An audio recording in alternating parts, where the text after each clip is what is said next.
আজ আমি আপনাদের বানিয়ে দেখাবো খুবই সুস্বাদু রুটি, যেটা খেতেও খুব টেস্টি এবং অনেক হেলদি।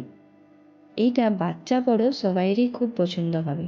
এটা বানাবার জন্য আমাদের লাগছে পালক 100 গ্রাম, পনির 100 গ্রাম, আর লাগছে একটু আদা, 2 কোয়া রসুন আর 2টো কাঁচা লঙ্কা। মিক্সির জারে ভালোভাবে পেস্ট বানিয়ে নিতে, একদম মিহি পেস্ট বানাতে হবে। এই পেস্টটাকে এইবারে মিক্সিং বলে ঢেলে নিতে, তার মধ্যে দিয়ে দিতে হবে 1 চামচ নুন। নুন দেওয়ার পর এটাকে ভালোভাবে মিশিয়ে নিতে হবে মিশ্রণটাকে।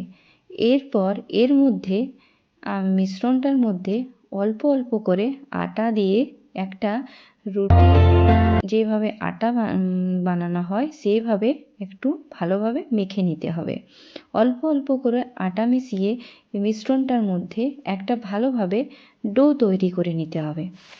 এইভাবে আস্তে আস্তে অল্প অল্প করে আটা ছড়িয়ে ছড়িয়ে ডোটা তৈরি করতে হবে। আমার মিশ্রণটার মধ্যে 1 কাপ আটাই লেগেছিল। এইভাবে ডোটা তৈরি করে একটা বল রুটির জন্য ডেলি কেটে নিতে হবে। আমার সবগুলো ডেলি কাটা হয়ে গেছে। আমার এতগুলো ডেলি হয়েছে। এরপর আস্তে আস্তে খুব আস্তে আস্তে রুটির শেপে বেলে নিতে হবে। হালকা হালকা করে বেলতে হবে, খুব বেশি তাড়াতাড়ি বেলা চলবে না। এরপরে তাওয়াটা গরম হয়ে গেছে আমার, এর মধ্যে রুটিটা দিয়ে দেবো।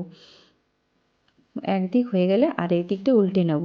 এরপরে এই রুটিটাকে ভালোভাবে সেঁকে নেব। রুটিটা দেখুন কি সুন্দর কালার এসেছে। এইভাবে বানালে সব রুটিগুলো খুব সুন্দর ফুলকো ফুলকো রুটি হবে, আর খেতেও খুব সুস্বাদু লাগবে, আর এবং সাথে খুবই হেলদি। এই রেসিপিটা আপনারা বানিয়ে দেখতে পারেন। যদি কখনো না ট্রাই করে থাকেন, এই রেসিপিটা অবশ্যই ট্রাই করবেন।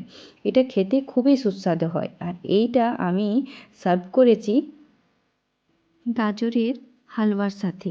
এই আটাটার থেকে পরোটাও তৈরি করা যায়। আমিও লাস্টে 2টো পরোটা বানিয়েছিলাম। এইভাবে বানিয়ে দেখতে পারেন। Thank you.